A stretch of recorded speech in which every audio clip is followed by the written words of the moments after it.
Hi, this is John Beck, President of OEM Boiler Parts Division of Burton Mechanical. Today we're going to show you the Gordon-Piatt GP216C pilot assembly. Gordon-Piatt part number 919-0700. And we want to show you why the parts made by OEM Boiler Parts Company are different from those sold by a lot of simple resellers on the market. This is the complete assembly, including the electrode. Here's the weld assembly without the electrode, and these are the component parts used to make the weld assembly. The first step in the assembly process is to insert the machine fitting in the end of the tube assembly.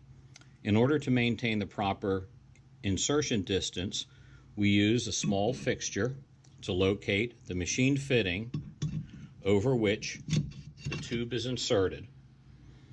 These spots are spot welded, then ground smooth. The next step involves the tube and the machined end fitting, which are assembled and placed in the weld fixture. The connection port for the air scoop is assembled,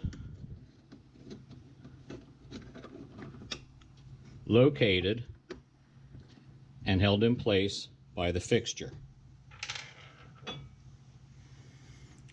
The small orifice connection is installed on its fixture and also inserted to the proper length. At this point, the entire subassembly is welded. The finished, welded, and painted pilot weld assembly looks like this.